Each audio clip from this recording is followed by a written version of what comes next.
네네. 네, 어, 잘 나옵니다. 네네. 좋습니다. 자, 지난 시간에는, 그 에스겔서에 대한 그 개략적인 내용을 우리가 이제 살펴봤는데, 오늘은 이제 에스겔 성전의 구속 경륜이 무엇인지 이걸 좀 구체적으로 좀 살펴보도록 할게요. 어,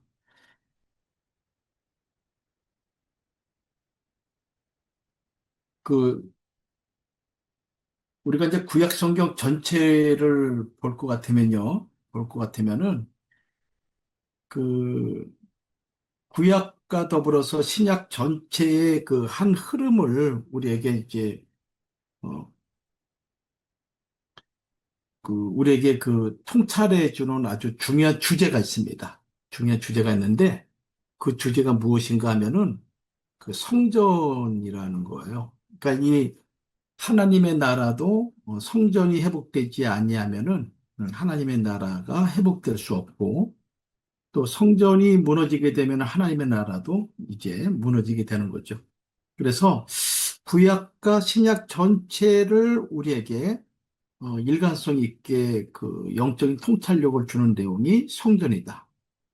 또, 이 성전과 관련해서 이 성전은 그 하나님의 집이죠. 그래서 하나님의 보좌가 되고, 또, 땅은 그분의 발등상이기 때문에 그 하나님이 우주를 창조하신 그 자체는 그 하나님의 성전 건축이라 얘기할 수가 있고요.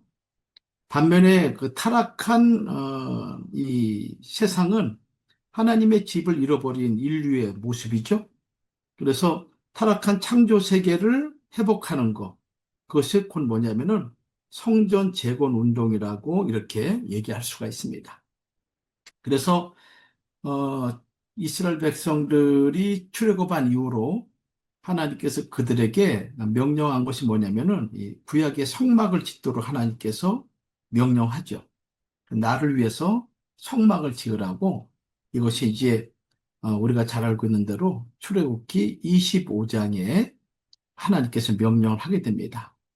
그래서 이 성막은 구약에 등장하는 이제 그 가시적인 성전의 가시적인 그 하나님의 집이라는 측면에서 첫 번째 성전이죠.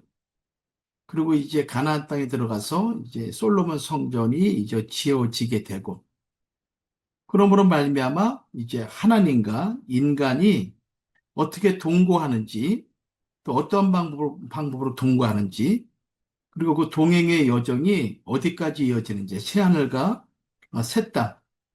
이 새하늘과 새 땅은 계시록 그 21장에 와서 뭐라고 말씀하셨냐면은 하나님과 전능하신 하나님과 어린 양 그 자체가 바로 성전이다라고 얘기를 하고 있습니다. 그래서 인간의 타락으로 무너진 하나님의 성전이 어떻게 완성되는지를 보여주는 아주 그 큰 하나의 큰 스토리라 이렇게 얘기할 수가 있습니다. 이제 그런 면에서 이 에스겔 성전은 단순한 성전의 개념이 아니고요. 이것은 우리한테 대단히 중요한 부분이에요. 그래서 이 성막은 이제 1446년에 출애굽하자마자 하나님께서 시내산에서 명령하셔가지고 성명을 짓게 되죠. 그래서 이 성막을 우리가 잘 알고 있는 대로 이걸 뭐냐면 이동성전이라 그래요. 이동성전. 왜냐면은 광야 40년 진을 치면서 어, 진칠 때마다 성막을 짓고 또 이동할 때마다 성막을 다시 분해해서 또 메고 가고 이런 일이 반복되는 그런 여정이기 때문에 이동 성전이라 그러죠. 그런 이제 가나안 땅에 들어와서는 여기 이제 광야에서 그래요. 그러면 이제 가나안 땅에 들어와서는 이제 성전이 이제 고정이 되죠. 그래서 이제 가나안 땅에서는 이제 고정 성전입니다. 음. 근데 이 솔로몬 성전이 이제 타락으로 우상 숭배로 더럽혀지고 하나님의 영광이 떠남으로 말미암아 그 성전이 바벨론에 의해서 멸망을 당하게 되죠. 무너지게 되죠. 그 무너진 그런 그 처절한 상황 가운데서 하나님께서 에스겔 선지자에게 장차 이루어질 영광스러운 하나님의 나라, 하나님의 성전은 어떤 성전인가라는 것을 보여주는 것이 바로 이 에스겔 성전이에요. 너무너무 중요한 성전이죠. 왜냐하면 이 에스겔 성전은 이것은 땅에 지어진 성전이 아니라고 지난번에 말씀드렸어요. 그러니까 이 성전은 이 하나님의 나라, 저기 어, 새 하늘과 새 땅으로 새 하늘과 새 땅에서 이루어질 그 거룩한 하늘 성전을 그 예표하는 아주 중요한 그런 성전이 바로 에스겔 성전이에요. 물론 이제 우리에게 그 가시적으로 드러난 건 아니지만은 그러나 성전의 규모라든가 성전의 형태라든가 또 성전의 세부적인 내용이 아주 자세히 기록되어 있는 것이 에스겔 성전이에요. 그래서 이 에스겔 성전을 통해서 우리 각자가 성전이라고 말하고 있잖아요. 우리 각자가 어떤 성전이 돼야만이 하나님께서 회복하실 그 하늘 성전에 들어갈 자격이 되는가라는 그런 면에서 이 에스겔 성전은 너무너무 중요한 성전이라 이렇게 얘기할 수가 있습니다. 성경 구절 보면은 출애굽기 25장 8절과 9절 말씀 보면은 여기 기록돼 있죠. 이렇게 내가 그들 중에 거할 송소를 그들이 누구를 위해서? 나를 위해서 짓되 내가 너희에게 보이는 모양대로, 그러니까 하나님께서 하늘 식양을 보여준 거죠. 그래서 히브리서 9장 11절에는 장차 세워질 성전은 손으로 짓지 아니한 것이라고 말하고 있어요. 그러니까 온전한 장막으로 이제 세워질 것인데 그 온전한 장막에 들어가기까지 영적으로 무지한 우리들을 가르쳐 주기 위해서 하나님께서 장막을 세우라고 명령한 것이 성막이죠. 그래서 하나님이 하늘의 모형대로 보여준 성막이다. 그리고 이 성막은 장차 계시록 21장 2절에 거룩한 성 새 예루살렘이 하나님께로부터 하늘에서 내려오는데 그 성전을 봤더니 계시록 21장 22절에는 그 새 예루살렘 성 안에서 봤더니 사도 요한이 성전을 보지 못했다는 거예요. 그것은 왜 성전을 보지 못했냐면 하나님과 어린 양이 바로 성전이다라고 이렇게 말씀하심으로 말미암아 하나님이 임재하는 그곳이 하나님의 성전이라는 것을 우리에게 얘기해 주고 있어요. 그런 면에서 이 에스겔 1장과 3장에 나와 있는 그 내용은 우리에게 아주 중요한 환상을 주는데 그 에스겔 선지자에게 보이는 이상이 크게 네 가지가 있어요. 하나는 뭐냐면은 이 에스겔 성전을 보여주기 위해서 에스겔 성전이 무엇인가를 가르쳐 주기 위해서 하늘에 있는 하나님의 그 보좌와 관련돼 있는 아주 중요한 생물들, 그 하나님의 보좌, 하나님께서 좌정하신 그 성전 핵심에 머무르는 아주 중요한 어떤 그 생물들을 이제 보여주고 있는데 그것이 뭐냐면은 네 생물이에요. 그래서 네 생물의 환상이 첫 번째 환상이고요. 또 두 번째 환상이 네 바퀴의 환상이에요. 그다음에 세 번째는 궁창 현상의 환상. 네 번째는 궁창 위에 보좌의 환상을 기록하고 있습니다. 그래서 이제 오늘 이 에스겔 선자가 봤던 네 가지 환상 가운데서 사실은 이제 오늘 요 강의를 다 이렇게 해야 되는데 제가 이 연구를 하다 보니까 오늘 여러분들에게 내 생물의 환상만이라도 좀 제대로 내가 이렇게 전해드려야겠다라고 생각이 들어서 내 생물의 환상과 관련해서 요거를 집중적으로 여러분들하고 말씀을 나누려고 그래요. 물론 이제 시간이 된 대로 내 바퀴의 환상, 역사의 바퀴라 그러잖아요. 역사의 바퀴. 그래서 이 바퀴, 궁창, 그다음에 궁창 위에 있는 보좌, 요 네 가지를 다 살펴봐야 우리가 요한계시록에 나오는 그 하나님의 그 보좌와 관련된 것을 우리가 이해할 수 있거든요. 이제 그 가운데 어, 창세기 또 모세오경에 뿐만 아니라 성경 역사 속에 계속적으로 반복돼서 등장하는 아주 신비로운 존재인 이 내생물의 환상에 대해서 오늘 살펴보도록 하겠습니다. 자, 첫 번째로 이제 순서상은 두 번째이지만은 어, 내생물이 누구냐 말이에요. 도대체 내생물이. 이 내생물은 성경에서 아주 다양한 이름으로 등장합니다. 그룹이라는 이름으로도 등장하고요. 또 스랍이라는 이름으로도 등장을 해요. 근데 이 그룹, 스랍, 내생물이라는 요 존재는 어디에 등장하냐면은 속되고 세속적인 곳에는 전혀 등장하지 않아요. 그 거룩하게 구별된 곳에는 반드시 요 생물들이 등장하게 됩니다. 다시 말씀드릴게요. 거룩하게 구별된 곳에는 언제나 생물과 그룹들이 등장을 해요. 생물과 그룹들이 등장했다는 것은 무엇인가 하면은 하나님께서 거기에 임재하셨다라는 의미를 우리에게 가르쳐 주고 있거든요. 그러니까 하나님은 지극히 거룩하신 분이잖아요.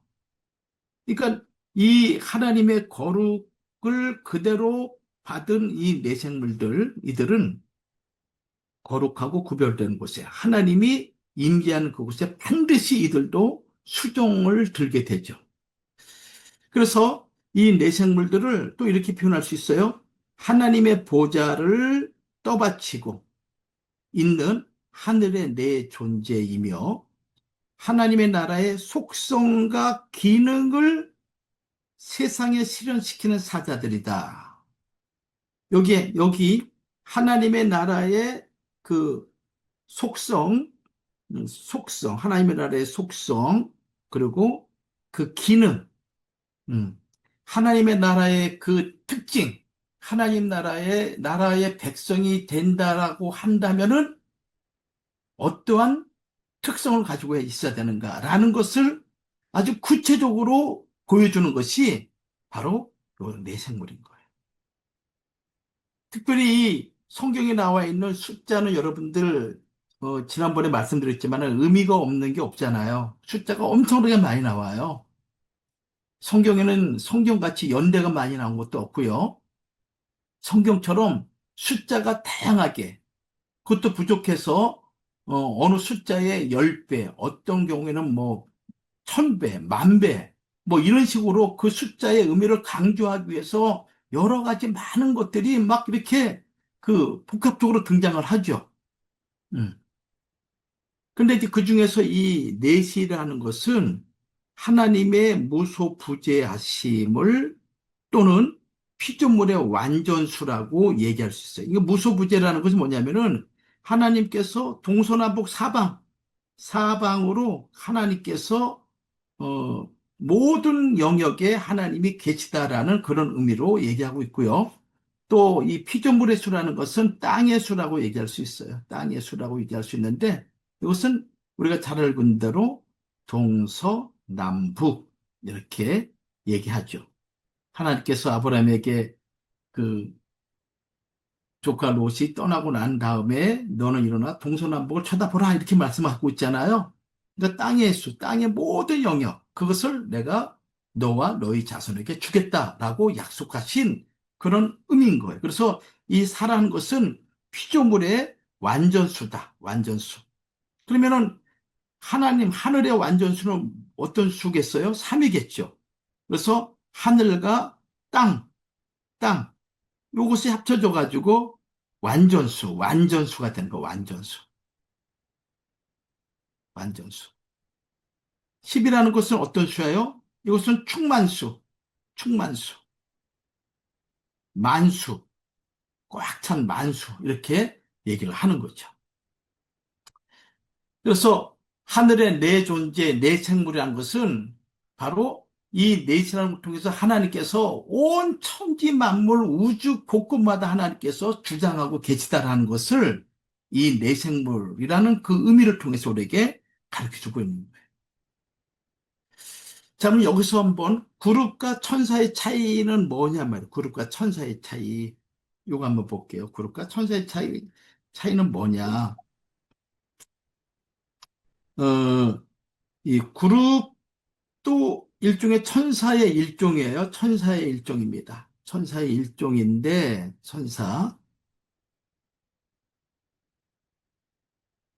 천사의 일종인데, 천사와는 질적으로 다른 존재예요. 그룹은 하나님의 보호자를 수종드는 권세를 받은 자입니다. 권세. 그러니까 저기 청와대의 그 일종의 비서실 같은 경우죠.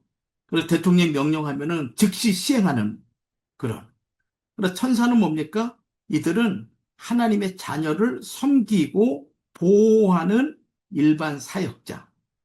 그래서 성경을 보면은 보호자와 생물들과 장로들을 둘러선 많은 천사의 음성이 있으니, 그러니까 영적인 순서가 있어요. 하나님의 나라에도 영적인 질서가 있는 거예요. 하나님이 계시는 보호자와 그 최근 가까운 거리에 생물들이 있고, 그 다음에 장로들이 있고, 많은 천사, 이렇게 표현되어 있죠. 또 계시록 7장 11절에는 모든 천사가 보좌와 장로들과 내생물 주위에 있다가 하나님께 경배한다. 그러니까 하나님의 보좌가 계시면은 여기 이제 동서남북 사방에 내생물이 있고, 그다음에 그 주변에는 24장로가 있고, 24장로가 있고, 그다음에 그 주변에는 수많은 천사들이 있고, 그다음에 그 이하 밑에는 이제 하나님의 피조물들이, 이렇게 질서가 이렇게 되어 있는 거예요. 질서가. 그래서 이 내생물은 바로 하나님의 지근거리에서 하나님의 손과 발의 역할을 하는 아주 중요한 존재, 그런 존재라 이렇게 얘기할 수가 있습니다. 그래서 하나님의 보좌를 수종드는 권세를 받은 그런 존재다라는 것을 우리에게 가르쳐주고 있습니다. 히브리 1장 14절에는 일반 천사들을 가리켜서 뭐라고 말씀하셨냐면은 섬기는 영이다. 누구를 섬기냐? 구원받을 상속자들, 우리들이죠. 또 우리들을 지키는 우리의 천사들이 있는 거예요. 우리 눈에 보이지 않지만은. 그래서 우리가 기도할 때마다 우리의 기도를 금 대접에 담아가지고 하나님 앞에 갖다 바치는 그런 섬기는 영으로서 천사가 있다는 거. 그러면서 섬기라고 보내심이 아니냐? 누구를? 구원받은 우리들을. 또 시편 103편 20절과 21절에는 여호와의 천사들이여 여호와를 송축하라 그에게 수종들며, 하나님을 물론 하나님 앞에 수종드는 거죠. 그러면서 또 우리들을 수종드는 그런 천사들 여호와를 송축하라 이렇게 말씀하고 있습니다. 그래서 아까 말씀드린 대로 뭐냐면은 이 그룹과 천사는 근본적으로 그들의 그 위치와 그들의 권세가 다르다라는 것을 여러분들이 아시면 되겠습니다. 자, 내생물의 배경을 한번 볼게요. 내생물의 배경. 자, 이 내생물은 원어를 볼 것 같으면 히브리어로는 크루브라는 단어를 써요. 크루브. 복수로는 크루빔이라는 단어를 씁니다.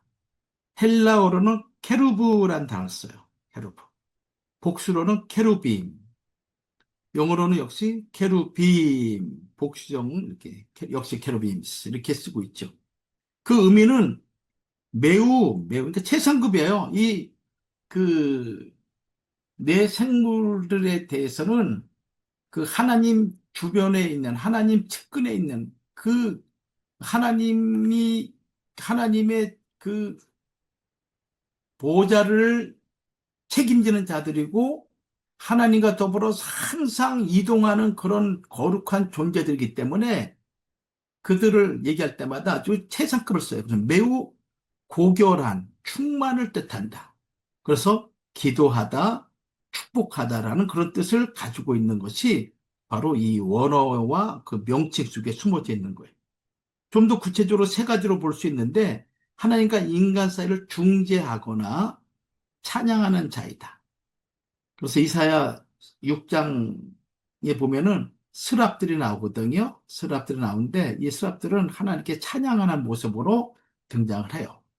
또 창세기 3장 24절 말씀 보면은 하나님의 보좌나 거룩한 장소를 지키는 존재들이다. 요 창세기 3장 24절은 잘 아시죠? 아담과 하와가 타락을 해가지고 에덴 동산에서 쫓겨나는데 쫓겨나는 곳이 어디냐면은 동쪽으로 쫓겨나, 동쪽으로. 에덴 동산 안에 이 그 선악을 알게 하는 나무의 열매가 중앙에 있었는데 그 중앙에는 뭐와 같이 있었냐면은 이 중앙에는 그 선악을 알게 하는 나무만 있었던 것이 아니라 여기 중앙에는 생명나무와 더불어서 선악을 알게 하는 나무가 같이 있었어요. 같이 있었어. 그러니까 하나님께서 선악을 알게 하는 나무 열매를 따먹지 말라고만 했지 생명나무 열매를 따먹지 말라고 말씀하지 않았거든요. 근데 인간은 뱀의 유혹과 사단의 유혹에 먹지 말라는 것은 먹으라는 것은 안 먹고 먹지 말라는 걸 따먹는 그런 어리석음으로 말미암아 결국 타락함으로 쫓겨나는데 동쪽으로 쫓겨납니다. 동쪽으로. 그래서 이 동쪽을 지키는 자들이 누구냐면은 구룹과 하염검이다. 불타는 검이죠. 불타는 검. 무슨 이렇게 만화 영화에 나오는 무슨 이렇게 검이 있어가지고 무슨 뭐 이렇게 막 불이 막 타는 무슨 이런 검이겠어요. 이게 다 이게 상징적인 표현이고 또 비유적인 표현이죠. 이게. 그래서 이 거룩한 에덴 동산을 들어가지 못하도록 하나님께서 지키는 존재로 이 그룹들이 있는 그룹들이. 그리고 하나님의 임재의 대표자다. 이렇게. 그래서 이 그룹 사이에서 하나님이 말씀하시고 그룹 사이에서 하나님께서 임재하시고 그룹 사이에서 하나님의 그 거룩함을 드러내는 그런 임재의 대표자. 그것이 뭐냐? 바로 내 생물이단 말이에요. 그러니까 너무나 중요한 거죠. 창세기 3장 24절에 다시 보면은 하나님이 그 사람을 쫓아내시고 에덴 동산 동편에 그러니까 이 성전은 항상 어디에 문이 나와 있냐면은 동쪽에 문이라 동쪽에 항상 문이 나와 있어요. 문이 있어요. 동쪽 문. 그러니까 이 동쪽 문이 회복이 돼야 돼. 동쪽 문이. 동쪽을 통해서 하나님의 영광이, 동쪽을 통해서 하나님의 그 구원받은 백성이 들어가는 가장 핵심적인 그 문이 동쪽 문이에요. 동쪽. 동쪽. 동편의 그룹들과 두루도는 하얀 검을 두어서 생명나무 길을 지키게 했다 그랬습니다. 또 출애굽기 25장 18절 22절인데 22절 말씀 보면은 내가 너와 만나고 속죄소 속죄소 위 증거계 위에 있는 두 그룹 사이에서 만나겠다. 제가 이제 조금 이따가 표를 하나 이제 보여드릴 건데 어, 뭐, 어, 여기 보면은 이제 요게 이제 속죄소예요. 속죄소. 이것이 이제 법궤죠. 법궤. 법궤. 요게 이제 그룹이에요. 그룹. 하나님께서 여우에 자정하신다. 자정하신다. 그래서 여기서 하나님께서 말씀하시고 여기서 하나님께서 그들과 만나신다는 거예요. 그래서 여기 두 그룹 사이에서 내가 이스라엘 자손을 위하여 너에게 명할 모든 일을 너에게 이르리라 라고 말씀하신 것이 바로 법궤 위에 있는 바로 그룹을 얘기하고 있습니다. 자, 성경에서 사용한 예를 좀 볼게요. 성경에서. 자, 모세오경에 등장하는 거죠. 그래서 이 모세오경은 모세가 기록했잖아요. 근데 그룹들이 창세기 323절에 등장하는데 생명나무의 길을 지키는 자로 등장합니다. 그 다음에 에스겔서에 등장하는데 에스겔서는 생물들이라 그래요. 생물들. 근데 이 생물들을 또 그룹이라고 또 표현을 해요. 이 10장에 와서는. 그래서 하나님의 보호자를 수호하는 자들. 이사야서에 가서는 스랍들이라고 표현하고 있습니다. 하나님 앞에서 봉사하는 자세로 찬양하는 자들. 그러면 사도 요한계시록에는 생물들이라고 표현하고 있어요. 역시 하나님을 보호자하는 자, 하나님을 보호자하는 것. 대통령을 옆에서 비서들이 보호자하듯이 보호자하는 자. 그런 거. 근데 여기서 아주 중요한 것은 뭐냐면요. 요들이 하나같이 어떤 모습을 가지고 사람의 형상을 가지고, 사람의 형상을. 이 무슨 말씀이냐면요. 이 그룹이 그 얼굴의 형태가 네 가지의 얼굴의 형태가 나오거든요. 그런데 그 얼굴의 형태가 네 가지가 있지만은 그 전체 모습은 어떤 모습이냐? 사람의 모습이다, 모습. 이 말씀하는 사람의 모습이다. 그리고 단수로 쓴 게 아니라 복수형으로 사용하고 있는데 이것은 영물이 아니라 살아있는 존재들이다. 리빙 비잉 이렇게 표현하고 살아있는 존재들이다. 살아있는 존재들. 영물이 아니라 살아있는 존재들이다라는 거예요.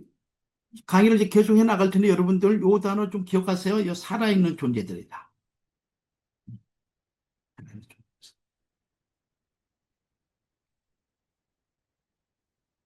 에스겔 1장 5절 말씀 볼게요. 근거 성경 구절이요. 여기 보면 그 속에 내 생물의 형상이 나타나는데 그 모양이 이러하니 뭐라고 씁니까? 사람의 형상이다.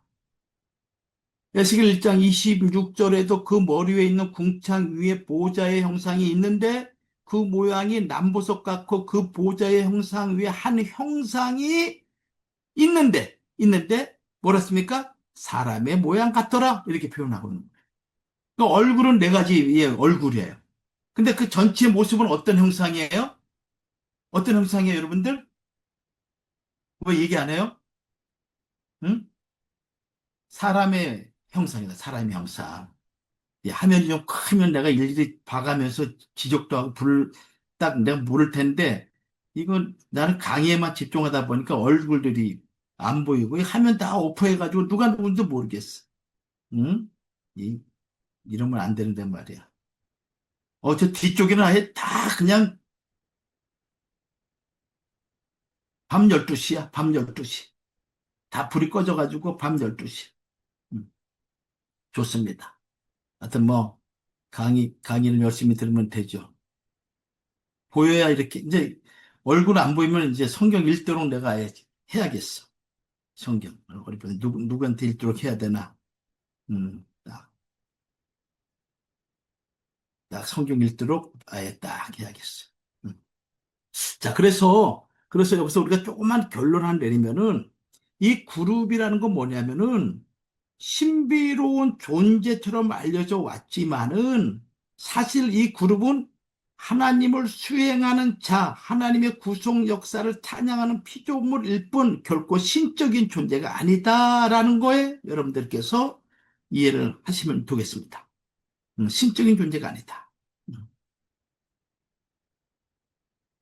자, 그러면 생물의 역사를 볼게요. 이 생물의 역사가 언제부터 시작됐는지 한번 볼게요. 이 생물의 역사는 구속사 전체를 관통하여서 등장하게 됩니다. 창세기부터 어디까지? 요한계시록까지. 창세기에서 에덴 동산이라는 산이 등장하고 계시록에서 신의 산이 등장하듯이 창세기에서 한 강이 흘러서 네 강으로 갈라지듯이 계시록에서 생명수 강이 나오듯이 이 창세기 에덴 동산의 이것은 천국의 모형이고 그것이 온전하게 이루어지는 것이 계시록이죠. 타락 사건이 벌어지고 이 타락한 사건을 회복하기 위해서 수많은 그 선지자들, 제사장들 그들이 이제 이사야, 에스겔서를 대표해서 우리에게 말씀하셨는데 이 이사야, 에스겔 선지 이 책에 이 구속사가 등장한다는 거예요. 여러분, 이 구속사라는 거 아시죠? 제가 계속 이 강의를 하는데, 타락한 이후로 하나님께서 창세기 3장 15절에 하나님이 여자의 후손을 약속해요. 여자의 후손은 갈라디아서 4장 4절에 나와 있는 바로 예수 그리스도, 하나님의 아들이 여자의 몸에서 나게 하심에 때가 돼서 바로 예수 그리스도죠. 그래서 이 여자의 후손을 약속하신 이후로 초림하신 예수님, 재림하신 예수님을 통해서 새하늘과 새 땅이 회복되는 전 역사를 뭐라 그러냐면은 이걸로 구속사라 그래요. 구속사. 따라서 하나님의 나라의 회복과 인간의 구원이 완전하게 회복되는 그 시점까지 등장하는 인물이 누구냐? 새 생물. 내 생물이다라는 거예요.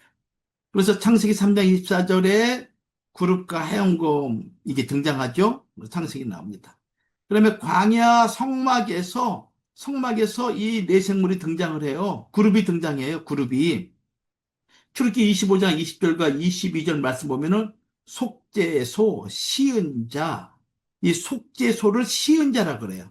시은자, 멀시 시트라 그래요. 그래서 두 그룹이 날개를 높이 펴서 하나님의 계를 보호하는 모습, 고개를 숙이고 속죄소를 향하는 형상, 그런 모습으로 강야 시내산에서 법궤가 만들어져요. 그리고 이 시은자, 즉 은혜의 보좌, 거기에 좌정하신 하나님의 임재를 사모하고 은혜를 갈망하는 태도로 보여진 것이 어떤 거냐면은 바로 이 그림인 거예요. 이 그림인 거예요. 이 그림. 이 그림이에요. 무릎을 꿇고 그다음에 그 두 날개로 얼굴을 덮고 그다음에 기도하는 모습.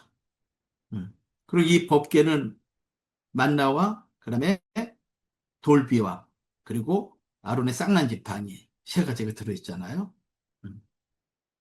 이 모습인 거예요. 이 모습. 음. 이것이 성막에 등장한 바로 증거계, 언약계, 법계 이런 이름으로 나오는 하나님의 언약계 나오는 법계인 거예요. 저기 그룹인 거예요. 그래서 그리고 뿐만 아니라 성막 그 앙장에도 앙장 이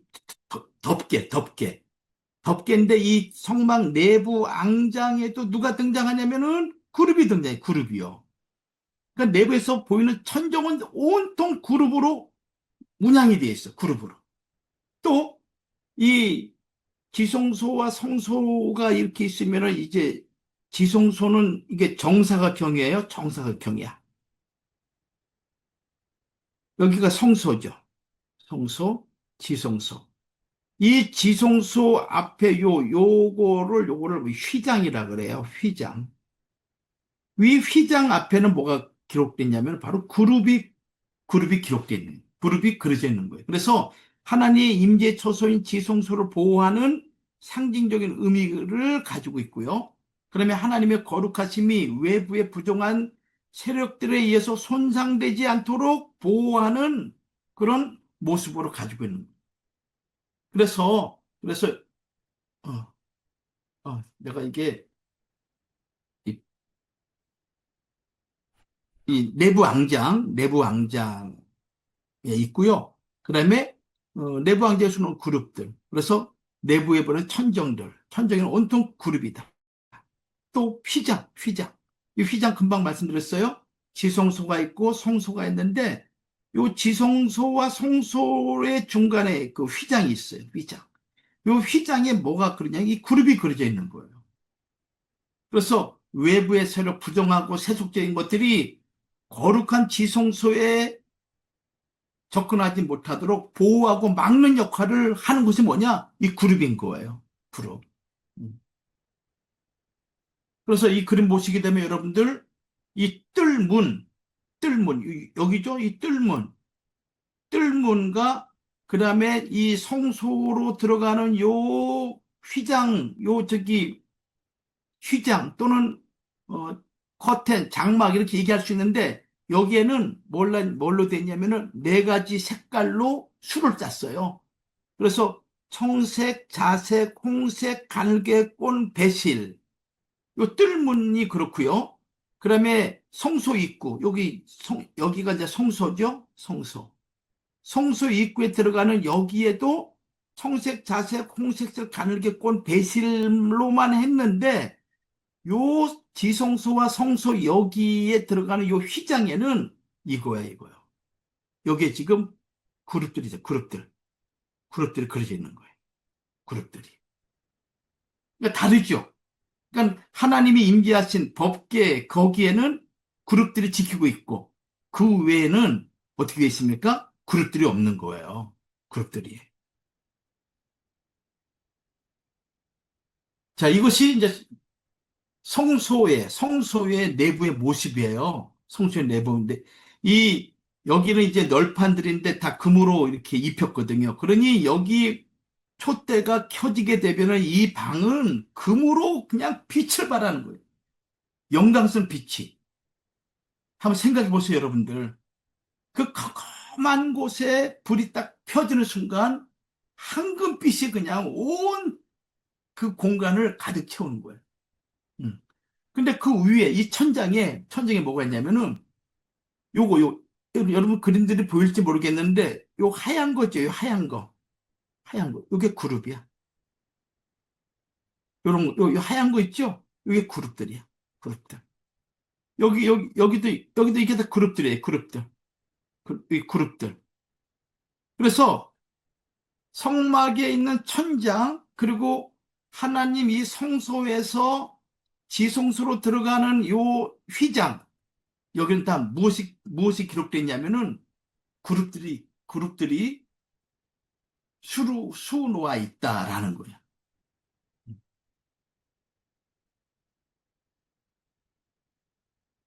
자, 성막을 덮는 앙장이에요. 이 성막. 아까 말씀드린 대로 요거 얘기하는 거예요. 요, 요거요. 요거를 얘기하고 있는 거예요. 여기에도 보면은 뭐가 있습니까? 요게 그룹들이에요. 요게 그룹들. 그룹들이 이렇게. 그래서 성막을 덮는 앙장 거기에 뭡니까? 그룹들이 이렇게 그룹은 하나님의 지성소, 하나님이 임재하는 장소, 하나님이 계시는 곳에는 반드시 그룹이 등장하고 있다라는 것을 우리에게 가르쳐 주고 있습니다. 그다음에 또 이거예요. 광야에서 진을 칠 때 그 진이 어떻게 하냐면은 이 성막을 중심으로 해가지고 이제 네 지파의 아들들 모세와 아론 그 자손 무라리 게르손 고핫 이렇게 이제 돼 있는데 그 이들 밖에 이제 12지파가 진을 치게 돼요. 그래서 동쪽에는 유다, 이사갈, 스불론. 그다음에 북쪽에는 단, 아셀, 납달리. 그다음에 서쪽에는 에브라임, 므낫세, 베냐민. 그다음에 남쪽에는 루벤, 시므온, 갓이 있는데 요 네 그룹은 어떤 형태를 가지고 있냐면은 뭐냐면은 사자의 모양, 사람의 모양, 그다음에 독수리 그리고 황소의 얼굴을 가지고 있는 거예요. 얼굴. 그래서 네 가지 얼굴이에요. 네 가지 얼굴.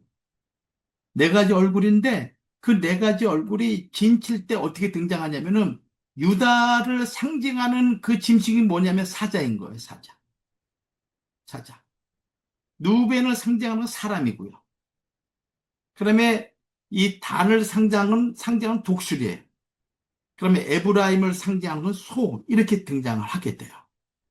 그래서 이 요 네 개의 이 존재는 성경에 뭘로 네 그룹으로 등장하죠. 얼굴이 사자 같다, 사람의 얼굴이다, 독수리 얼굴이다, 항소의 송아지 얼굴이다라고 등장하는데 요 네 그룹의 이 형태가 광야에 진을 칠 때 하나님의 임재하신 이 성막 주변을 이렇게 지키고 있다는 거예요. 사자 얼굴을 가진 그룹이 생물이 또 사람의 얼굴을 가진 사람이 사람의 얼굴 가진 생물이 남쪽을 지키고, 또 소의 얼굴을 가진 생물이 서쪽을 지키고, 그다음에 독수리의 얼굴 가진 생물이 북쪽을 지키는. 그래서 하나님의 보좌를 중심으로 해서 하나님의 집인 성막을 중심으로 해가지고 동서남북 사방을 바로 누가 지키고 있느냐? 생물, 그룹이 지키고 있는 거예요. 그래서 그 진의 깃발로 자기 지파가 어떤 지파인가, 어떤 존재인가라는 것을 이렇게 얘기하고 있죠. 이게 무엇을 얘기하고 있습니까? 하나님의 보좌를 중심으로 해가지고 이 12지파는 어떤 지파요? 하나님의 군대라는, 하나님의 군대. 하나님을 수호하고 하나님을 위해서, 하나님 나라를 위해서 싸우는 그런 거룩한 하나님의 영적인 군대임을 우리에게 보여주고 있는 거예요. 영적. 그러니까 이 유다 지파가 사자라는 것은 성경에 기록되어 있는데, 나머지 이 단과 에브라임과 루벤이 사람의 기다 또는 독수리다 소라라는 것은 이게 성경에는 등장하지 않아요. 이게 어디에 등장하냐면은 그 유대인의 그 성경, 그러니까 그러니까 모세 그 구약 성경을 주석하고 해석해주는 책이 뭐냐면은 그 미드라시라는 책이 있어요. 미드라시. 미드라시에 보면은 뭐가 등장하냐면은 민수기 나반이라고, 민수기 나바라는 요 문헌에 요 지파들마다 어떤 짐승인가라는 것을 이렇게 표현해 주고 있는 거예요. 아주 구체적으로. 그래서 이스라엘 백성 자체가 하나님의 보호자를 모시는 군대라는 영적인 의미를 가르쳐 주고 있다는 거예요. 영적인 의미를. 그래서 민수기 1장 52절 시내산에서 이제 법궤와 그다음에 십계명과 법궤를 받고 언약을 맺고 난 이후에 이스라엘 백성들의 정체성은 확 바뀌는데 어떻게 바뀌냐면 군대로 바뀌죠. 군대로. 그래서 그 진과 기 곁에 깃발. 군대 가면 군대 사단 깃발 있잖아요. 저는 백마부대였거든요. 그래서 백마부대는 딱 깃발 있으면 여기 뭐가 있냐, 백마가 딱 이렇게 있어요. 백마가. 백골 사단은 이제 백골로 딱 이렇게 있어가지고 그냥 백골 사단. 손석우 선생님은 어느 사단 갔다 왔어요? 마이크 기수가 한번 해보세요. 저는 그 청송에서 방위 생활했습니다.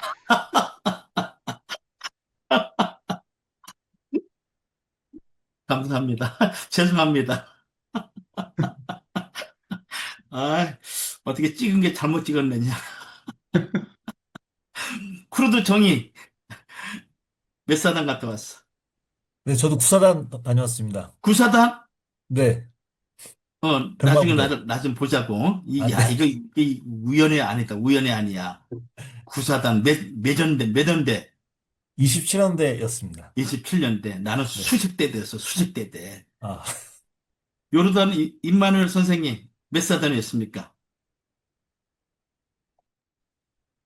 방위 신의 아들이었습니다. 무슨 아들? 신의 아들이요. 무슨 말인지 모르겠어. 안 갔어요.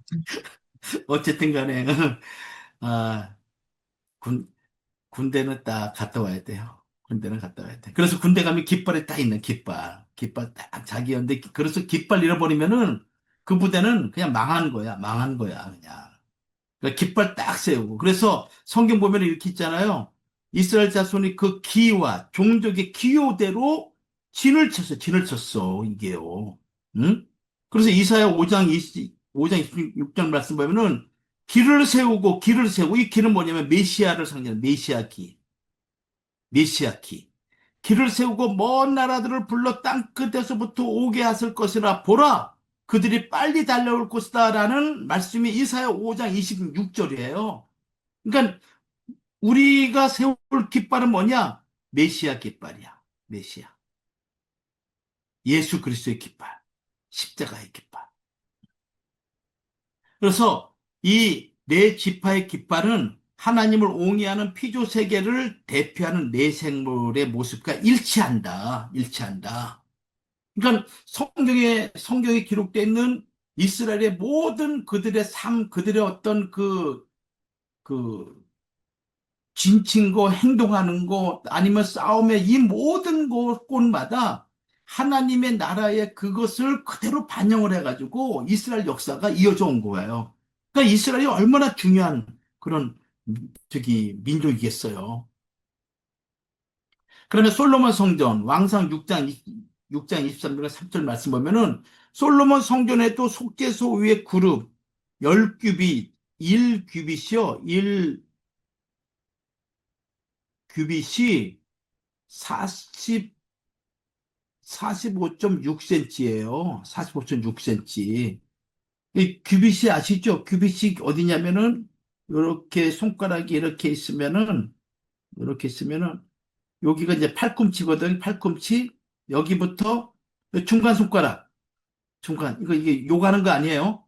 중간 손가락 여기까지 길이를 45.6cm라고 그래. 1규빗이라고 그래. 1규빗.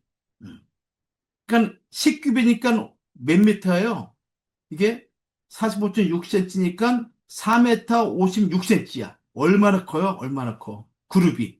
근데 감람나무로 깎아서 만든 것 위에다가 금으로 입혔어.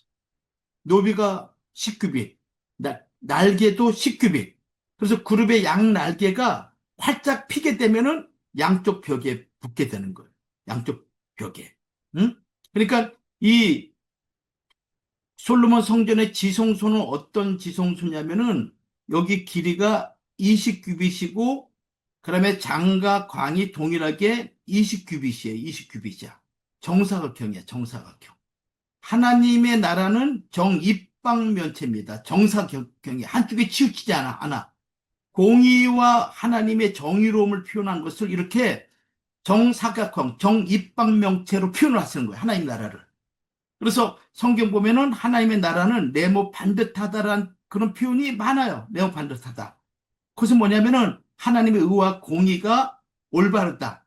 누구에게든지 공평하다라는 그런 하나님 나라의 그 의미를 표현하고 있는데 여기 가로 세로가 20규빗이에요. 근데 이 그룹이 어떠냐면은 그룹이 둘이 있어요. 둘이 있는데 날개가 이렇게 날개가 있는데 요 날개 한쪽 날개가 5m, 또 한쪽 날개가 5m, 한쪽 날 5m 해가지고 20m를 꽉 닿는 거야. 그래서 이 양쪽 벽에 닿다라는 그 얘기거든요. 그러니까 높이도 10규빗이고 날개도 10규빗. 그래가지고 또 그룹 10규빗 해가지고 이 지성소 전체를 뭡니까? 꽉 덮고 있는 거야.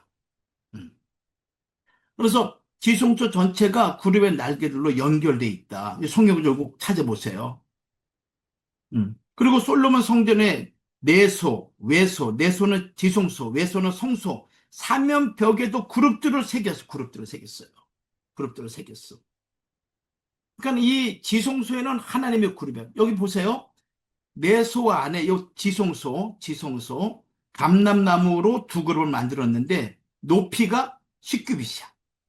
한쪽 그룹의 이쪽 날개 5규빗, 저쪽 날개 5규빗, 이쪽 날개 끝으로부터 저쪽 날개까지 10규빗, 다른 그룹도 10규빗. 그래서 이 그룹의 높이가 10규빗이고 저 그룹도 같았다 이렇게 얘기하고 있잖아요. 응? 그러니까 그림을 보면 이런 그림이에요. 이거예요. 이거.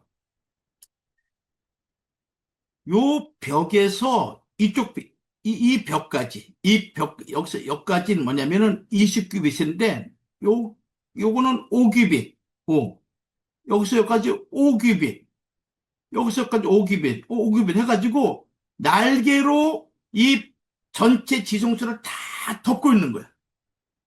그러니까 하나님의 그 영광을, 하나님의 그 임재를, 하나님의 전적인 주권을 이렇게 표현하고 있는 거예요. 그리고 그 중앙에 뭐냐면은 법궤, 그 법궤에 시내산에 만들어진 그 속죄소 위에 있는 법궤가 있는 거예요. 그러니 여기 들어갈 때마다 얼마나 두렵겠어요. 얼마나 두렵고 얼마나 또 영광스럽겠습니까? 여기는 다 그냥 황금으로, 황금으로. 황금이 얼마냐면은 이 지송소에 지어지는 황금이 2만 6천 킬로그램, 600달란트. 600달란트가 황금으로 지어진 거예요. 600달란트가. 그러니 황금빛에다가 이 그룹들이, 이야, 진짜 대단하죠? 음. 그래서 이 솔로몬 성전의 그룹들은 피조된 생명 단계, 최고 단계를 얘기하고 있고, 하나님과 하나님의 생명을 완전하게 닮은 존재들이다라고 우리가 이렇게 얘기할 수가 있어요. 자, 이 누시엘은 나중에 할게요. 이거는 여기까지 하면 시간 너무 많이 가서 안 될 것 같아요. 누시엘에 대해서도 얘기할 게 좀 많이 있는데, 요거는 좀 나중에. 누시엘도 덮는 그룹이라 그러거든요. 누시엘도 덮는 그룹이거든요. 덮는 그룹. 덮는 그룹이 타락한 거죠. 그래서 요거는 나중에 좀 설명할게요. 그러면 에스겔 성전. 자, 에스겔 성전에도 왕상 6장 23절과, 요 성역 구절이 아니네요. 잘못됐습니다.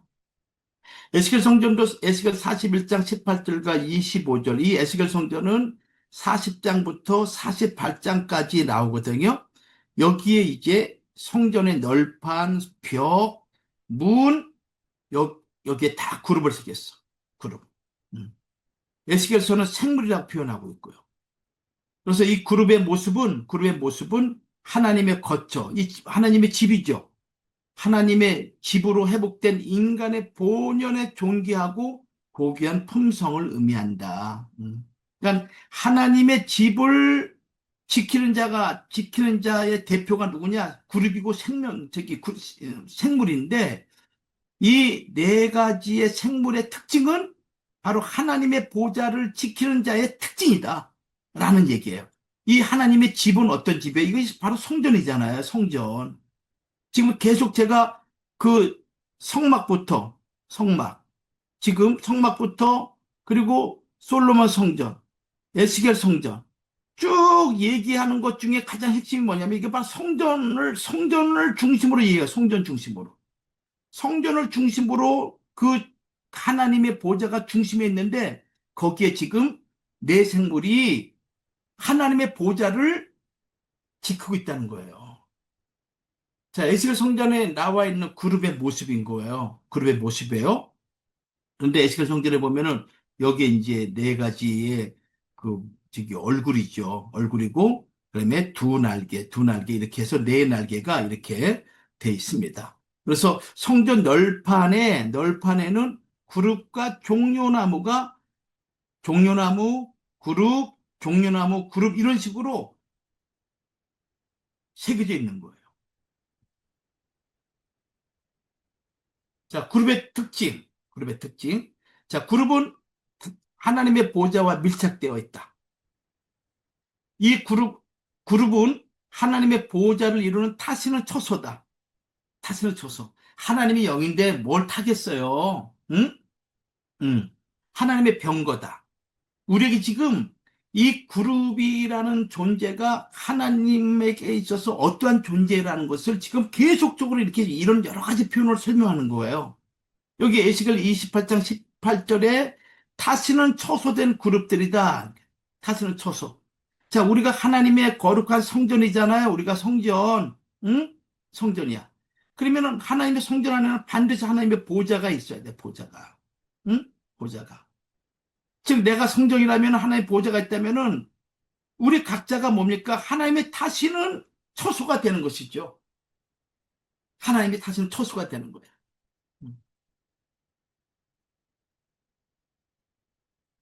그러면 여호와는 그룹들 위에 계시다. 여기 기억해서 하나님은 반드시 그룹들 위에 계시다. 그래서 왕하 19장 15절에 그룹들 위에 계신 이스라엘의 하나님 여호와 이렇게 표현하고 있잖아요. 그리고 예루살렘이 여호와의 보좌다. 이 예루살렘이 평화의 도성이죠. 평화의 도성. 살렘 왕이 머무는 도성. 바로 거기가 여호와의 보좌인 거예요. 왜 예루살렘이 중요합니까? 이 예루살렘 중앙에 누가 있으니까? 하나님의 보좌가 있으니까. 그래서 예루살렘이 하나님의 보좌다 이렇게 얘기하고 있는 거예요. 얘기하고 있는 거예요. 자, 우리의 몸이 성령의 전이죠. 그렇죠? 하나님의 집이에요. 그러면은 여러분 이제 잘 들으세요. 하나님의 집이라고 생각한다면은 우리 하나님의 계명을 우리 육의 신비에 새겨한다고 고린도후서 3장 3절에 말씀하고 있잖아요. 그러니까 우리가 하나님께 자정하신 성전으로 회복된다고 하는 것은 우리의 성품과 우리의 인격이 어떤 모습으로 가져야 된다? 그룹의 모습을 가져야 된다. 우리 각자가 바로 하나님의 성전, 내 몸이 하나님의 성전이라면은 우리 몸 안에 내 생물의 특징이 새겨져 있어야 된다는 거예요. 그 얘기는 무슨 얘기냐면은 나라는 존재가 바로 내 생물 그룹의 그 기능을 갖고 있어야만이 그곳에 하나님이 임재하신다라는 것을 우리에게 얘기해 주고 있는 거예요. 그래서 이제 제가 처음부터 성전에 대해서 계속 얘기하고 있잖아요. 성전. 성전이라는, 구약 때 성전이는 가시적인 성전이잖아요. 그 성전 안에 그릇들이 계속 있는 거야. 신약에 와서 여러분들 예수님이 성전이야. 예수님의 모습 자체는 내 생물과 같이 사자 같고 사람과 같이 지혜로우신 분이고 사자같이 용기가 있는 분이시고 독수리같이 신령한 하늘을 향해서 날아가는 존재시고 항소와 같이 기꺼이 자기 모든 삶을 하나님께 헌신하는 내 모습을 가지고 있는 분이 예수님이셔. 그분이 성전 자체야. 그럼 내가 사도 바울은 그 연장선상에서 우리를 성전이라고 얘기했거든요. 그러면 구약 때 성막이나 성전에 하나님 지성소에 그룹들이 새겨져 있듯이 우리 신비에 하나님의 그룹들이 새겨져 있어야 된다는 것을 지금 제가 말씀을 드리는 거예요. 아멘? 아멘 소리가 없어. 아멘. 아멘. 아셨죠? 네. 그러니까 다시 말하면 내가 그룹이 돼야 돼. 내가 그룹이 돼야 된다는 거야 지금. 무슨 신비롭게 이게 아니라 그것을 우리에게 보여주는 것은 우리 각자가 하나님의 거룩한 자소, 하나님이 임재하는 거룩한 성전이라면은 내 신비에 내 마음에 하나님의 그룹이 새겨져 있어야 돼. 그게 무슨 얘기입니까? 나라는 자체의 정체성이 뭐냐? 내 그룹이란 내 생물이 돼야 된다는 것을 얘기하고 있는 거예요, 지금.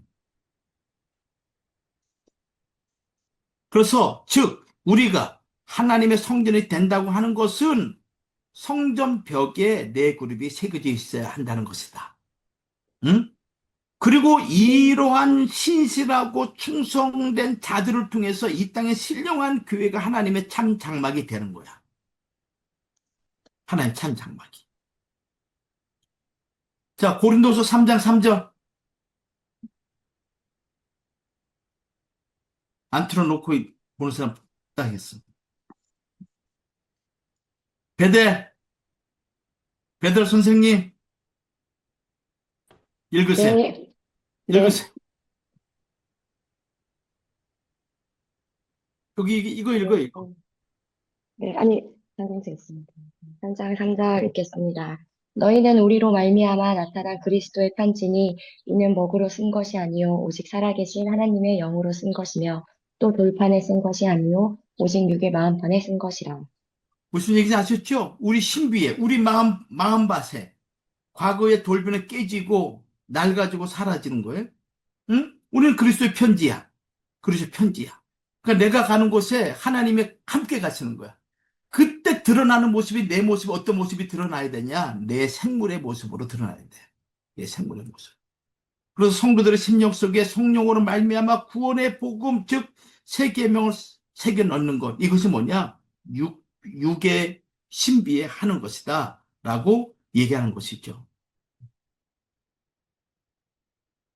그럴 때 하나님께서 어떤 일이 벌어진지 아십니까? 그 위에 하나님의 장막을 치시는 거야. 그 위에 하나님이. 응?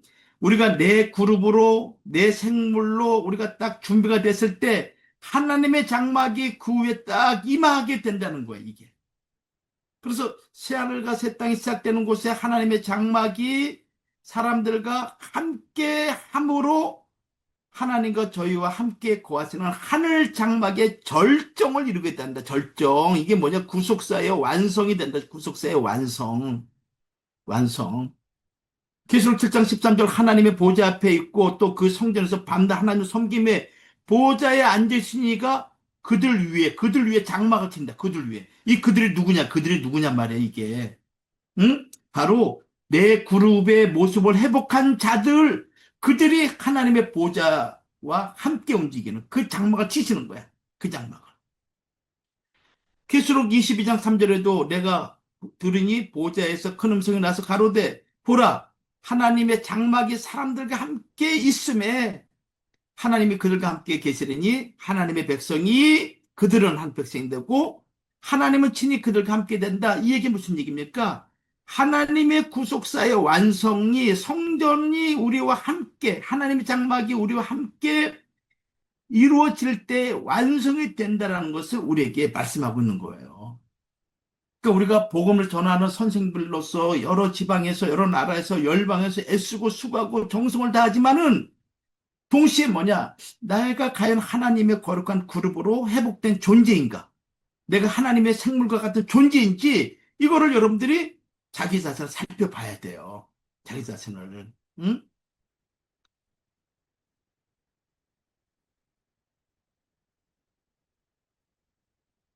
자, 내 생물의 의미를 볼게요. 내 생물의 의미. 시간이 어떻게 됐나? 12시 11분이네. 11시지. 제가 한 10분만 더 하고는 끝낼게요. 네. 자, 생물의 의미를 볼게요. 자, 내 생물은 네 가지 얼굴을, 요거는 공부를 하셔야 돼. 네 가지 얼굴 모습은 내 생물이 같이 뭡니까? 사명. 얼굴은 자기를 대표하잖아요. 얼굴. 응? 얼굴은 자기 자신의 정체성을 드러내는 거야. 그래서 그 사람 얼굴 보면은 70%는 그 사람이 어떤 사람이 알 수가 있어. 70%는 얼굴에 다, 그래서 관상이 그렇게 막 등장하는 게 그런 거예요. 통계적으로. 그러니까 네 가지 얼굴을 가지고 있다. 다양한 얼굴을 가지고 있다는 것은 다양한, 여러분들 그 사이코패스 같은 경우도 그 내 안에 또 다른 자기가 있다 그러잖아요. 그래서 이런 환경에서 이런 모습, 저런 모습으로 등장하는 그런 일들이 있잖아요. 응? 근데 그거와 반대로 내 생물이 네 가지 얼굴이 있다는 거, 이건 무슨 뭐 괴물도 아니고, 이거 그런 존재가 아니라 우리가 무지하고 깨닫지 못하니까 하나님의 그 보좌에 있어야 될 존재가 어떤 존재라는 것을 그림음 같이 문자적으로 우리에게 설명을 해놓은 거예요. 영적인 세계를 어떻게 할 수가 없으니까. 그래서 에스겔 선지자가 소명을 받기 전에 하나님께서 내 생물의 모습을 보여준 것은 이거. 에스겔 선지자가 내 생물과 같은 사명을 감당해야 함을 나타내는 것이에요. 선생님들, 절 보세요. 절 봐. 응?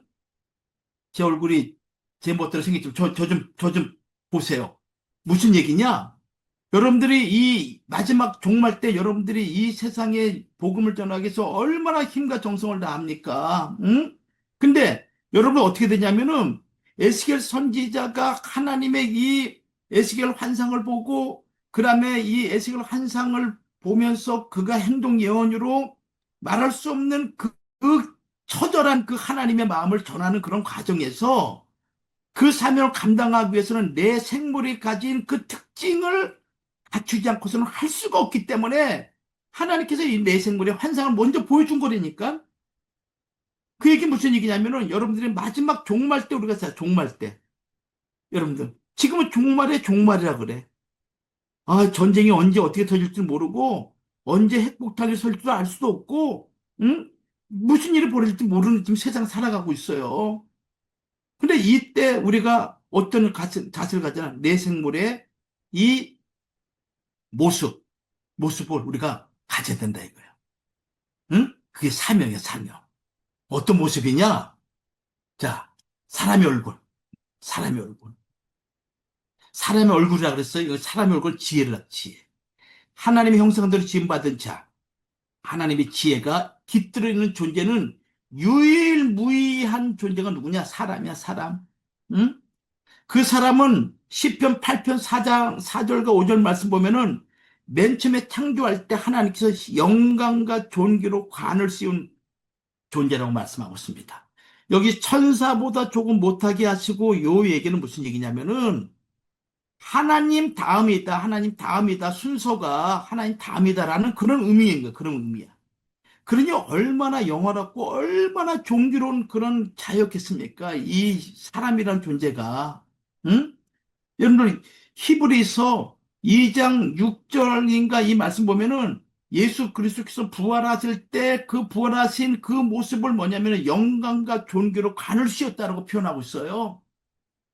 그러니까 신령한 예수 그리스도께서 변화돼가지고 그 올라가기 직전에 그 모습을 성경은 영광과 존귀로 관을 씌웠다라고 이렇게 표현하고 있습니다. 근데 인간이 그런 존재였단 말이에요. 그게 얼마나 지혜로운 존재입니까? 응? 얼마나. 그러니까 이런 지혜를 갖춘 자인데 이 지혜는 어디서 나옵니까? 여러분들 하나님 말씀을 알지 못하면 절대 지혜를 얻을 수가 없어. 절대 지혜를 얻을 수가 없는 거야. 그러니까 말씀을 알아야 돼. 그래서 여호와를 알 때 힘써 알아라, 힘써. 이스라엘이 멸망한 이유가 뭐냐? 하나님을 알지만은 하나님의 깊은 하나님의 그 진리를 모르는 거 보는 거야. 응? 사도행전 16장 27절인가요? 13장인가? 잠깐만요. 제가 13장 27절. 성경 누가 읽어야지. 누가 지금 화면 꺼놓고 있나? 이집트의 이조의 선생님. 화면 빨리 키시고 사도행전 13장 27절 읽어보세요. 도망가셨나? 응? 도망가셨어? 도망갔네. 도망갔어. 응. 자, 그러면 우리 이스탄불의 한희 선생님 읽어주세요. 한희 선생님. 13장 27절.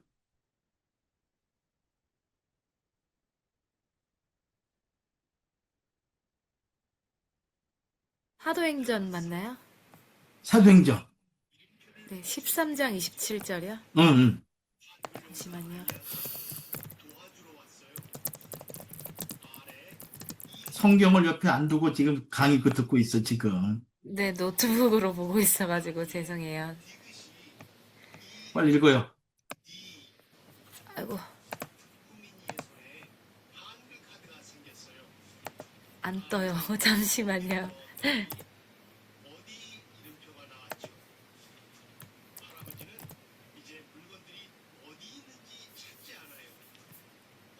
다른 분이 읽어주시면 더 좋을 것 같아요. 제가 지금 자, 그러면 우리 이충성 우리 선생님이 좀 읽어주세요.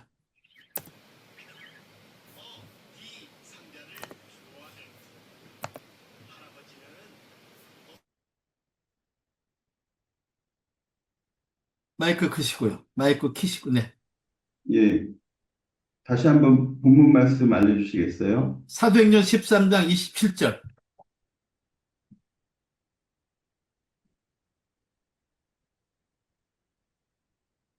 (13장 27절) 잠시만요.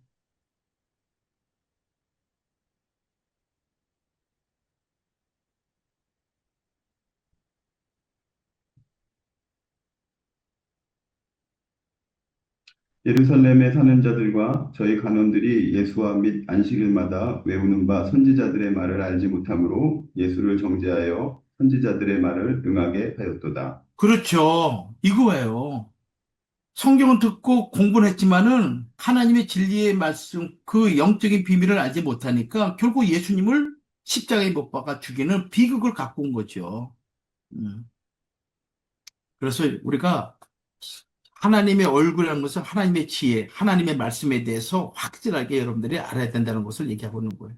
그러면 세 번째, 사람이라는 존재는 영원한 생명의 비밀과 지적인 존재인 것입니다. 그래서 지혜 있는 자의 교훈은 생명의 샘이다. 여러분들이 이런 자가 돼야 되는 거예요. 또 여호와를 경외하는 것이 지혜의 근본이다. 우리 잘 알고 있죠? 골로새서 3장 16절 말씀 보면은 모든 지혜로 피차 가르치며 권면해라 이렇게 말씀하고 있습니다. 모든 지혜로. 이 지혜는 벌써 세상 지혜 얘기하는 거 아니잖아요. 응? 뭐 하나 그리스도의 말씀이 너희 속에 풍성히 거하여 이 말씀이에요. 풍성히 거하여. 그 말씀으로 모든 지혜로 피차 권면하라 이렇게 말씀하고 있는 거예요. 둘째, 사자의 얼굴입니다. 네 가지 얼굴이. 두 번째 사자. 이거 용기. 사자는 모든 짐승 가운데 강하다. 그래서 잠언 30장 30절 말씀 보면은 짐승 중에 가장 강하여 아무 짐승 앞에서도 물러가지 아니하는 사자다. 그래서 예수 그리스도를 가져서 유다의 사자는 유다의 사자라고. 예수님이 언제 물러가신 적 있나요? 없죠. 용기 있는 자는 사자처럼 담대하게 심판을 선포한다. 잠언 28장에서 악인은 쫓아오는 자가 없어도 도망가지만 의인은 사자같이 담대하다. 이렇게 말씀하고 있는 거예요. 그래서 사자의 얼굴은 용기. 사자는 이스라엘을 주관하는 주권사상이다. 주권사상. 그래서 솔로몬 왕을 보면은 솔로몬 왕 그 보좌 그 계단에 6층계가 있잖아요. 6층계. 거기에 팔걸이 옆에 사자가 하나씩 12 사자가 있어요. 12사자. 보세요. 응? 이 솔로몬 왕이죠. 계단이 6개. 하나, 둘, 서희, 너희 5, 6개. 그 옆에 사자 한 놈, 두 놈, 너희 5, 6놈. 6개 해가지고 12사자. 이렇게 딱, 12사자가 딱, 이 솔로몬 성전이 이 이스라엘 나라의 그 왕권이 사자같이 이렇게 용맹한 그런 나라임을 이렇게 표현하고 있는 거잖아요. 그래서 이 유럽 나라들 볼 것 같으면 이렇게 사자를 왕의 상징으로 이렇게 표현하는 경우도 많이 있죠. 자, 셋째, 소의 얼굴. 소는 충성과 헌신을 얘기합니다. 아예 말꼬리부터 발가락까지 뼈다구까지 속에 있는 무슨 안심부터 해가지고 전부 다 그냥 드리잖아요. 그래서 희생제사로 바쳐진다. 소는 주인을 알아본다. 주인. 이사야 1장 3절 말씀 보면은 소는 임자를 알지만은 나의 백성은 깨닫지 못하는도다. 이런 자가 되면 안 되죠. 이런 자가 되면 안 되죠. 소는 주인을 알아본다. 그러면 네 번째, 독수리 얼굴에 독수리 신속성, 믿음을 상징하고 있습니다. 믿음을. 새 중에서 최고의 주권자야. 거대한 크기와 힘을 상징하죠. 그리고 신속하게 높이 날아갑니다. 높이 날아가. 욥기 9장 26절 말씀 보면은 지나가는 것에 빠른 배 같고 움킬 것에 날리는 독수리 같다. 또 멀리 봅니다. 멀리. 영적으로 멀리 보는 거야. 미래를 볼 줄 아는 안목을 갖춰. 뭘 통해서? 성경을 통해서. 그 눈이 멀리 본다 이렇게 말씀하고 있잖아요. 멀리 본다. 하늘의 주권자, 신속하고 그냥 높아 멀리 보는 거예요. 그다음에 독수리는 도덕적이고 숭고함 그리고 신비의 상징이다. 이 새 중에서 태양을 향해서 올라가는 새는 독수리뿐이 없습니다. 그래서 하나님만을 앙망하는 절대 신앙. 그리고 기쁨의 소식과 심판의 소식을 전하는 자가 누구냐? 독수리야, 독수리. 그래서 계시록 8장 13절 말씀 보면 공중에 날아가는 독수리가 화. 이게 진짜 무슨 이렇게 이글 얘기하는 거, 독수리 얘기하는 거겠어요? 아니죠. 이사야 40장 31절에도 여호와를 앙망하는 자, 독수리가 날개집에 올라가면 같을 것이다 라고 이렇게 얘기하고 있습니다. 그래서 독수리는 도덕적이고 신비로운 존재면서 이 하늘의 존재거든요. 그래서 마태마가 누가 요한복음 관련 봐서 뭡니까? 이 요한복음을 가리켜서 하나님의 신성을, 예수님의 신성을 드러내잖아요. 신성. 그래서 이 요한복음을 독수리복음이라고 하기도 해요. 또 원기완성한 삶이다 이렇게 얘기할 수 있습니다. 자, 내생물의 한상을 보여주는 이유. 하나님께서 에스겔 선지자에게 사명을 보여주시면서 마치 내생물과 같은 사명을 가져야 한다는 것을 보여주신 거예요. 지금 에스겔 선지자에게. 근데 여기에서 소의 얼굴이 그룹을 대표하는 얼굴이에요. 에스겔 1장 7절 무슨 얘기냐면요. 이렇게 그룹이 이렇게 있으면은 사람의 얼굴이 있고, 그 다음에 사자가 있고, 그리고 소가 있고, 그 다음에 독수리가 있어요. 독수리가 있어. 근데 이 네 생물 가운데서 에스겔에게 보여준 그 그룹을 대표하는 얼굴이 뭐냐? 이 소라, 이거, 소. 소라는 거예요. 그리고 다리는 곱고 발바닥은 송아지 발바닥 같고 마강한 구리 같다라고 이렇게 표현하고 있거든요. 자, 이 말씀을 에스겔서 1장 10절과 4장 7절, 10장 4절 말씀 보면은 여러분들 이게 동일하게 사람으로 사람의 얼굴, 사자의 얼굴, 독수리 얼굴 동일한데 이 에스겔 1장 10절과 계시록 4장 7절에는 송아지로 표현하고 있는데 에스겔 10장 4절에는 그룹으로 표현해요. 그룹으로. 여기 에스겔 10장 4절 말씀 보면은 그룹들, 요 네 생물이죠. 네 생물은 각기 네 면이 있는데 첫 면은 그룹의 얼굴, 둘째 면은 사람의 얼굴, 셋째는 사제의 얼굴, 넷째는 독수리의 얼굴이라고 그랬거든요. 그러면 이 그룹의 얼굴, 여기 사람과 사자와 넷째 독수리 가운데서 빠진 짐승이 뭐예요? 소죠, 소. 이 소가 바로 그룹의 얼굴로 표현하고 있는 것은 이 소가 지금 대표가 된다는 것을 얘기하고 있는 거거든요. 왜 그럴까요? 네 생물, 이 곧 그룹 사명 가운데 무엇보다도 이 종말 때는 소와 같은 충성의 중요성이 중요하다는 걸 얘기하는 거예요. 그래서 주의 재림 때 필요한 자는 충성되고 지혜로운 종이 되어서 때를 따라 양식을 나눠주는 자. 그래서 마지막 때는 물론 사람의 지혜, 사자의 용기, 그 다음에 독수리의 그 신비롭고 하나님의 심판과 기쁨의 복음을 전하는 그런 것도 있지만은 그것을 중심으로 해가지고 충성스럽게 마지막 사명을 감당하는 황소와 같이 우보 천리를 걸어가는 그런 충직함이 마지막 때 필요하다는 것을 그룹, 즉 대표로 얘기하는 거지. 대표로.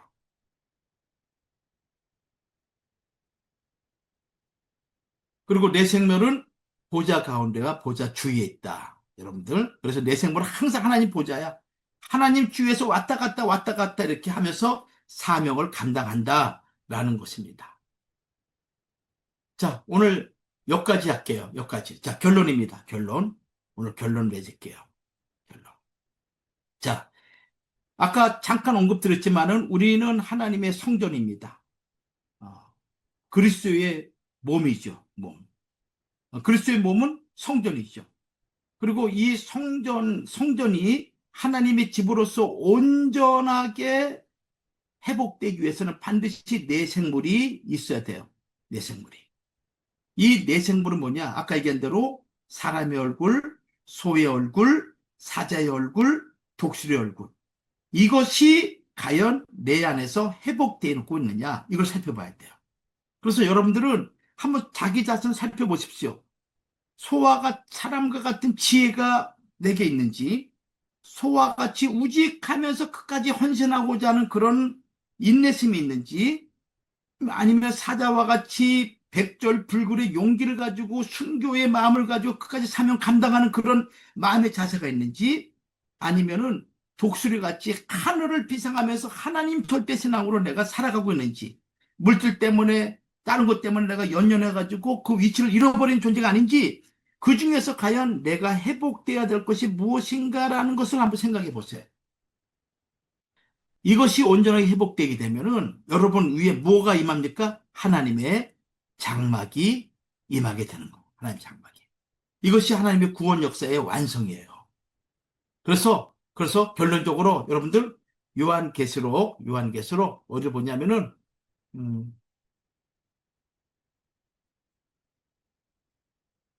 요한계시록 21장 3절 말씀 볼게요. 21장 3절 말씀. 요거만 하나만 더 볼게요.